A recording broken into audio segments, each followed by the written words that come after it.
오늘 밤에 저희들이 시편 95, 96, 97 세 편의 시를 읽었습니다. 시편은 5권으로 되어 있으면서 150편으로 쓰여져 있죠. 그리고 가장 많이 쓴 시는 74편을 썼던 다윗이 나타납니다. 그리고 12편을 쓴 아삽의 시가 나오게 되죠. 물론 한 편의 시, 모세도 시를 한 편 썼고요. 시들이 쭉 나타납니다. 그리고 이름 없는 그러한 무명의 시가 50편이 있습니다. 오늘 우리가 읽었던 시편은 바로 무명의 시입니다.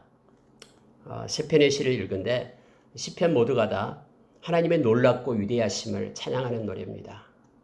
우리가 삶 가운데 우리는 얼마나 하나님을 찬양하고 그분의 위대하심을, 광대하심을 높이고 그분을 묵상하고 그분께 나아가고 있는지 이 말씀을 통해서 우리가 이제는 우리 자신을 조명해 보기를 원합니다. 그리고 우리도 우리 주님을 찬양하며 경배하는 삶이 우리의 내면에서부터 우리의 삶, 일반적인 우리의 삶의 모습 속에 나타나기를 원합니다. 그래서 우리가 삶으로 하나님께 예배하는 자로 서기를 원합니다. 몇 군데를 묵상하고 우리가 기도하는 시간을 갖겠습니다. 여러분 95편의 1절을 보면은 오라 우리가 여호와께 노래하며 우리의 구원의 반석을 향하여 즐거이 외치자. 우리가 감사함으로 그 앞에 나가며 시를 지어 즐거이 그를 노래하자라고 말합니다. 우리가 시편을 읽을 때마다 이 시편을 보면서 우리와 동일한, 다시 말하면 하나님을 섬기는 자로 하나님의 백성으로서 우리가 하나님을 어떻게 바라보고 나가야 될 건가를 가르쳐 줍니다. 오늘 95편에서는 하나님을 노래하라라고 말합니다. 감사하라라고 말합니다. 노래하며 감사하며 6절에 보니까 오라 우리가 굽혀 경배하며 우리를 지으신 여호와 앞에 무릎을 꿇자라고 말합니다. 우리가 오라라고 부르는 이유는요. 우리가 함께 그렇게 하자. 이 시는 지금 이 시편을 읽는 저와 여러분으로 하여금 하나님 앞에서 그분을 찬양하고 그분께 감사하고 그분께 경배하고 그분 앞에 무릎을 꿇자라고 우리를 권유하고 있습니다. 매일매일 우리가 우리 하나님 앞에 우리의 모든 것을 내려놓기를 원합니다. 그리고 우리 것이 아닌 하나님 것으로 우리가 채움을 받기를 원합니다. 우리가 시편 25편에서 하나님을 경외하는 자에게 주시는 하나님의 은혜가 있습니다. 세 가지 것을 우리에게 가르쳐 주는데 하나님께 무릎을 꿇고 하나님을 높이고 경배하고 경외하는 자에게는 그의 앞길을 지도하겠다라고 약속합니다. 우리 인생의 끝날까지 우리가 하나님을 노래하는 자에게 우리의 마음 가운데 삶 가운데 하나님을 향한 찬양이 마르지 않는 자에게 하나님은 우리의 인생을 책임지시고 이끄십니다. 또 하나는 친밀함을 주겠다라고 약속합니다. 하나님을 노래하고 하나님께 감사로 나아가는 자, 시편 100편에도 동일하게 말합니다. 그의 궁전에 감사함으로 들어가는 자, 그리고 그를 찬양하는 자는 주님의 친밀함이, 교통하심이 있다라고 우리에게 가르칩니다. 그리고 주님의 평강을 주시겠다라고 약속합니다. 하나님께 나아가며 노래하고 찬양하는 것이 세상이 어떠하든 상관없이 우리의 마음 가운데 역동적으로 더 깊이 일어나기를 매일매일 더 하나님을 향한 열정이 깊어지기를 원합니다. 여러분 두 번째로 오늘 보면은 한번 7절 한번 보십시오. 그는 우리의 하나님이시요 우리는 그가 기르시는 백성이며 그의 손이 돌보시는 양이기 때문이라. 너희가 오늘 그의 음성을 듣거든 너희는 무리바에서와 같이 또 광야 마사에서 지냈던 날과 같이 너희 마음을 완악하게 하지 말지어다. 그때에 너희 조상들이 내가 행한 일을 보고도 나를 시험하고 조사하였도다 라고 말합니다. 여러분 하나님은 우리를 기르시는 분이십니다. 목자시죠. 그리고 우리를 그의 손으로 돌보십니다. 우리가 시편 23편도 그렇고요. 또 요한복음 10장에서도 선한 목자로 우리에게 나타납니다. 특히 시편 요한복음 10장 27절에서는 이렇게 말합니다. 내 양은 내 음성을 듣나니 나는 그를 알며 그는 나를 따르느니라 라고 말합니다. 오늘 여러분 여기에서 7절에서요. 우리는 그가 기르시는 백성이며 그의 손이 돌보시는 양이다라고 말합니다. 그런데 양은 반드시 너희가 오늘 그의 음성을 듣거든 이렇게 말하죠. 양은 목자의 음성을 들어야 됩니다. 그리고 그 음성을 듣고 따라가는 자들라고 성경 말합니다. 그 양을 위해서 우리가 요한복음 10장 14절에서 예수님께서는 내가 선한 목자다라고 말씀하면서 양이 나를 알고 내가 양이 아는 것이 내가 양을 알고 양이 나를 아는 것이 아버지가 나를 알고 내가 아버지를 아는 것과 같다라고 말씀하시면서 나는 양을 위하여 생명을 버린다라고 말합니다. 다시 말하면은 주님께서는 선한 목자가 되어서 각자의 양들을 불러냅니다. 그래서 개별적입니다. 언제나 여러 사람이 있는 중에 수천 명, 수만 명이 모여도 각자 우리 주님과의 관계 속에서 우리가 구원을 받습니다. 한 명이 있든 두 명이 있든 또는 수만 명이 있든 그 하나님과의 관계, 개인적인 관계 속에서 우리가 구원을 받게 됩니다. 오늘날에는 이런 또 거짓 복음들이 많이 있습니다. 사회적 정의를 가지고 구원에 대입하는 개인 구원이 아닌 다른 구원을 외치는 그런 거짓, 그런 복음들이 있다라고 합니다. 여러분 우리가 예수 그리스도의 목자 되신 주님을 따라가면서 요한계시록 7장과 14장에서 말하고 있는 것처럼 거룩한 무리들이 어린 양을 따라서 어디로 인도하든 생명샘으로 인도하든 주님을 따라가는 무리 속에 우리가 있기를 원합니다. 주님의 음성을 듣는다라는 것은 하나님의 음성을 듣는다라는 것은요 간절히 원하는 자에게만 주어지는 말씀입니다. 말씀을 경청하고 말씀을 읽을 때에 우리는 하나님의 음성을 들을 수 있습니다.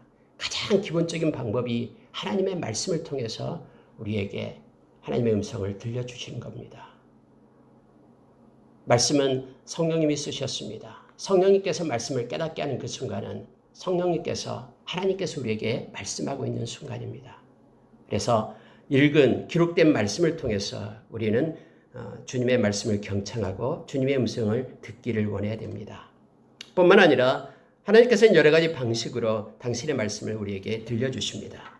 때로는 우리의 환경을 통해서 또는 신실한 성도들을 통해서 또 목회자들을 통해서 마음을 감동시키는 성령님을 통해서 때로는 내가 하나님 앞에 엎드려 기도할 때에 우리 가운데 부어주는 마음을 통해서 하나님께서는 우리에게 음성을 들려주십니다. 근데 우리는 때로는 그것이 하나님께로부터 온 것인지 아니면 세상으로부터 온 것인지 자기 자신의 영이 말하는 것인지를 분별해야 됩니다. 분별하는 기준은 말씀밖에 없습니다.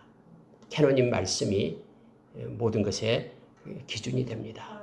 말씀을 떠나서는 우리가 아무것도 할 수 없음을 우리는 고백하는 자이고 또 말씀이 우리를 하나님의 삶으로 온전케 함을 우리는 알고 있습니다. 그래서 여러분 두 번째로 우리가 늘 선한 목자 되신 우리 주님을 따르고 또 그의 음성을 들으며 그와 함께 동행하는 삶을 살 것을 이 시인은 우리에게 가르쳐주고 있습니다.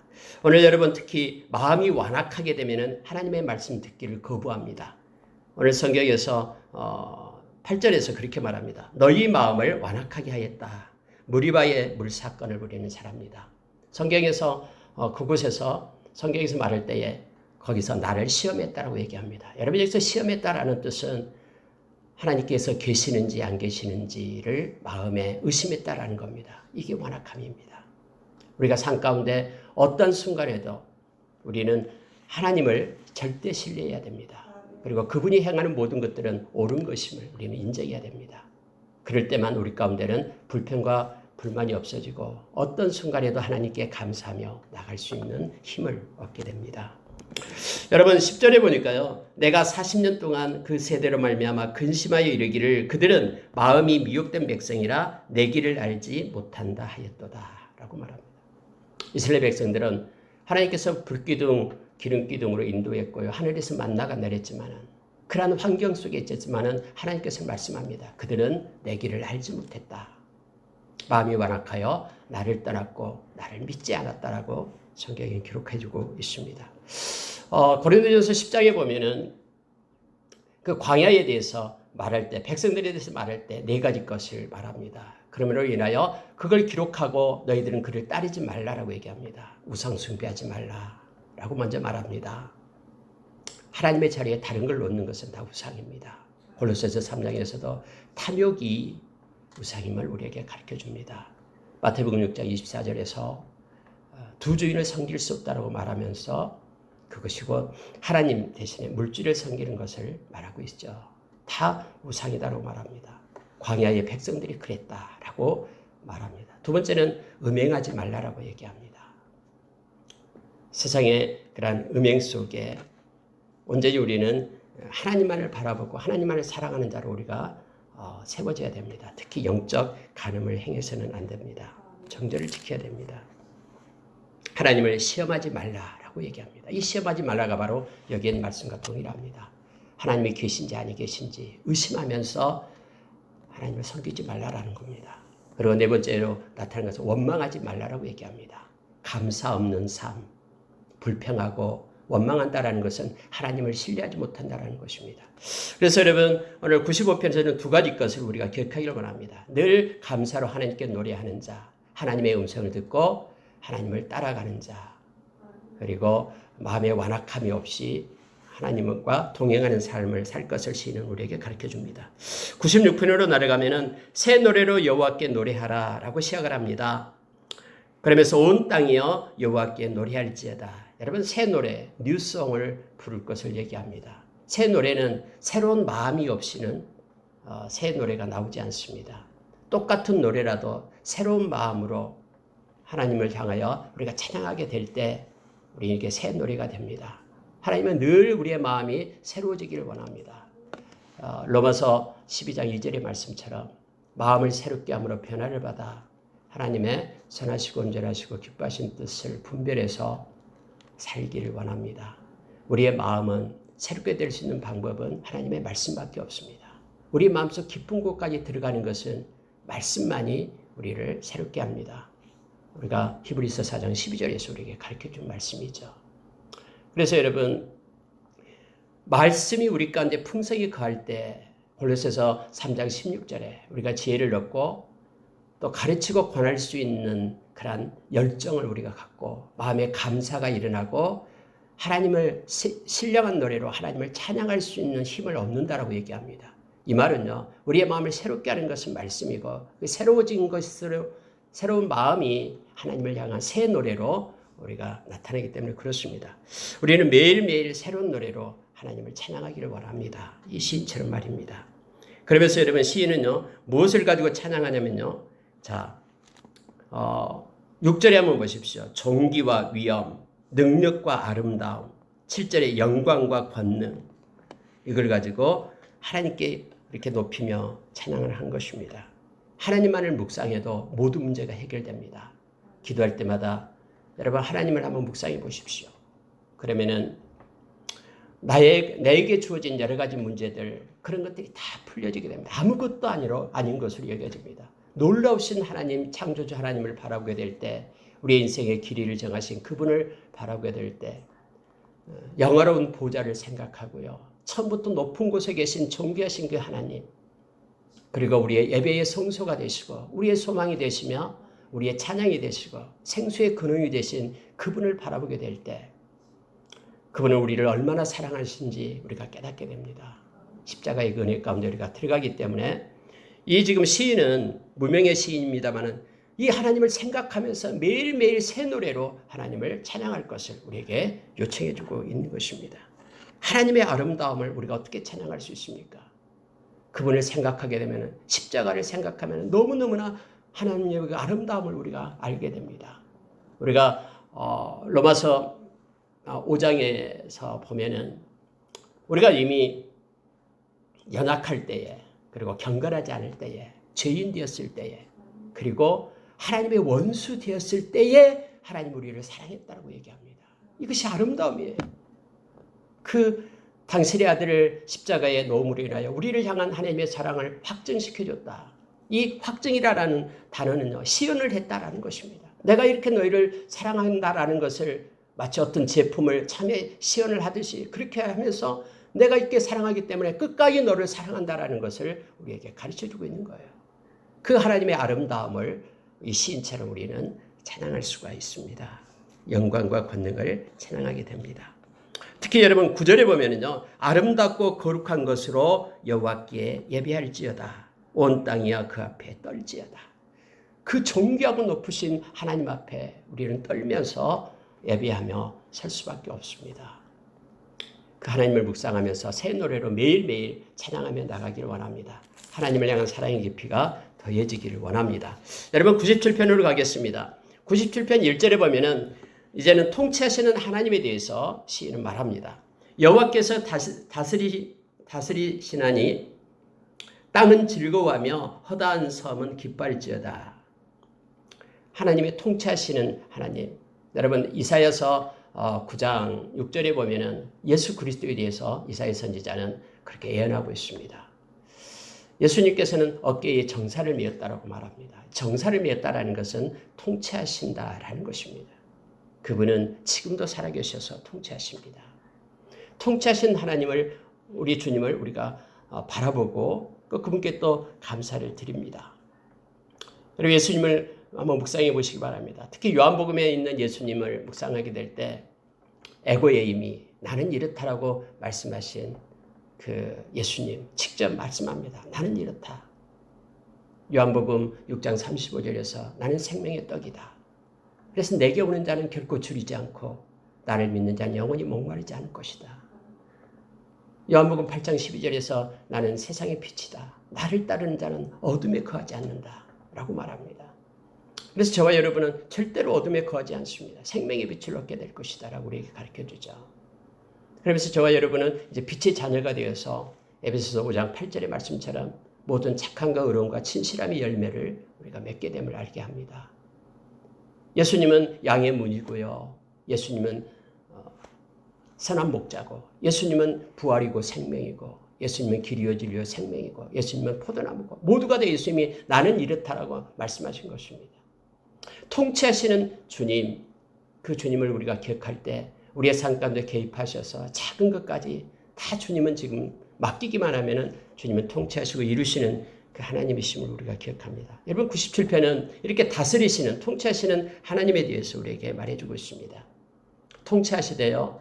아까 이사야서 9장 6절에 그 이하에 보면은 예수님께서는 기묘제라고 말하죠. 놀라운 일을 행하십니다. 우리 지각에 뛰어난 상상할 수 없는 놀라운 일을 행하시는 그 하나님을 우리가 바라보게 됩니다. 그분은 모사입니다. 모사라는 것은 지혜의 하나님이시라는 것입니다. 모든 문제의 해결자입니다. 그분은 전능하신 하나님이고 영존하신 아버지고 평강의 왕이신 분이 바로 예수 그리스도심을 말합니다. 여호와께서 다스리나니 라고 말하는 것은요. 하나님께서 지금 이 땅에 우리의 삶 가운데 개입하셔서 통치하신 그분. 그래서 땅은 즐거워하며 허다한 섬은 기뻐할지어다라고 시인은 말합니다. 자, 통치하시는 주님 앞에서요. 3절에 보니까는 불이 그의 앞에서 나와 사방의 대적을 불사르시는도다 라고 말하죠. 사방의 대적이라고 말할 때 이 대적은 누구를 말하면요. 하나님을 반대하고 그분의 목적을 저항하는 악한 이들을 얘기합니다. 심판의 날에 그들은 마치 지푸라기가 불에 태워지듯 하나님의 진노의 불 앞에 여지없이 그들은 심판을 받게 됨을 성경은 표현해주고 있습니다. 7절에 보십시오. 조각한 신상을 섬기며 허무한 것을 자랑하는 자는 다 수치를 당할 것이라. 너희 신들아 여호와께 경배할지어다라고 말합니다. 여러분 이건 틀림없습니다. 그래서 우상 숭배하는 자들은 반드시 부끄러움과 수치를 당하게 되어 있습니다. 성경이 곳곳에서 그렇게 말해주고 있습니다. 세상의 모든 것들은 하나님이 말씀하시고 말씀대로 이루어집니다. 그렇게 기록됐기 때문에 그들은 수치를 당하고 부끄러움을 당하게 됩니다.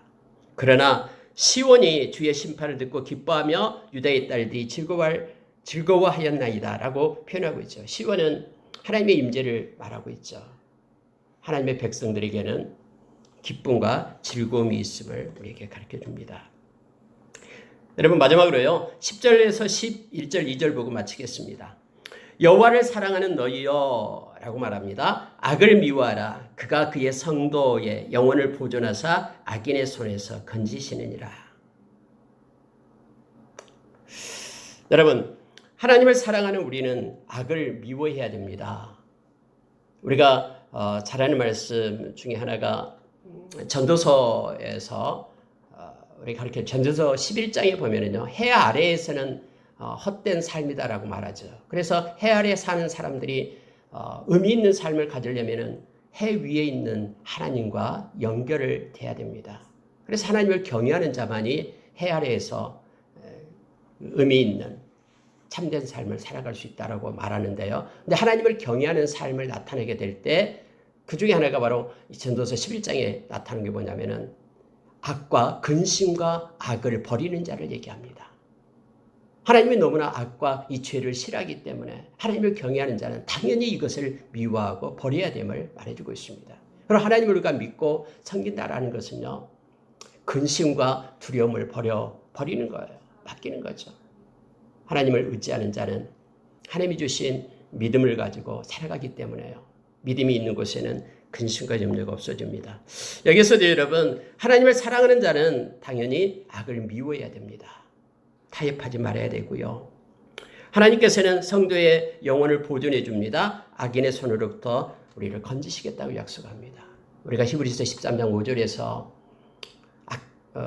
우리 주님께서 우리를 떠나지 않고 버리지 않겠다고 약속하죠. 요한일서 5장 18절에서 악한 것이 우리를 만지지도 못하게끔 우리를 지켜주시겠다고 약속을 했습니다. 그래서 하나님을 사랑하는 우리는 악을 미워하고 하나님께서 우리를 끝까지 지켜주시고 보존해 주신다는 사실을 기억하며 감사로 살아가야 됩니다. 특히 하나님께서는요, 의인을 위하여 빛을 뿌린다라고 말합니다. 마치 시인이요, 이 눈앞에 나타난 것처럼 보이는 것처럼 그렇게 영상처럼 이 말씀을 쓰고 있습니다. 표현해 주고 있는 거예요.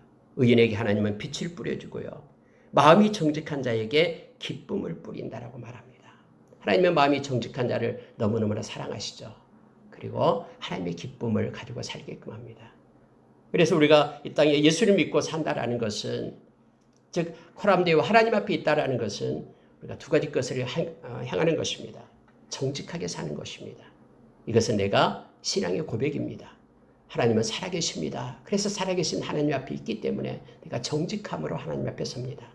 또 하나는 어떠한 어려운 순간이 온다 해도 마음의 평안을 가지고 사는 것입니다. 왜냐하면 하나님께 맡기고 하나님이 나를 지켜주신 것을 믿기 때문에 마음의 평안을 가지고 정직과 평안으로 사는 것이 하나님의 백성의 모습임을 보게 합니다. 마지막으로 여러분 12절 보십시오. 의인이여 너희는 여호와로 말미암아 기뻐하며 그의 거룩한 이름에 감사할지어다 라고 말합니다. 여러분, 우리가 하나님을 기뻐하고 모든 것을 감사로 받을 수가 있다면 그 어떤 것도 우리를 얽매이거나 우리를 끌고 가지 못합니다. 감사로 받으면 아무것도 버릴 것이 없습니다. 우리가 디모데전서 4장 4절 5절에서 우리에게 가르쳐주죠. 우리가 말씀과 기도로 거룩하여 주고요, 감사함으로 받을 때에는 아무것도 버릴 것이 없습니다. 모든 것이 합력하여 선을 이루시는 하나님의 은혜를 우리가 누리게 될 것입니다. 말씀을 마치겠습니다. 여러분, 시편을 세 편을 연결해서 쭉 저희들이 읽고 보고 있습니다. 서로 각자 다른 이들이 쓴 것입니다만은 모두가 다 하나님을 생각하고 하나님을 찬양하고 또 이 땅을 살아가는 하나님의 백성들이 이렇게 이 시인처럼 하나님께 영광 돌릴 것을 성경은 우리에게 가르쳐 줍니다. 평생 우리의 삶 가운데 노래가 하나님을 향한 감사와 찬양이, 하나님을 높이는 것이 경외가 마르지 않는 복이 우리 가운데 있기를 원합니다. 이렇게 기도하겠습니다.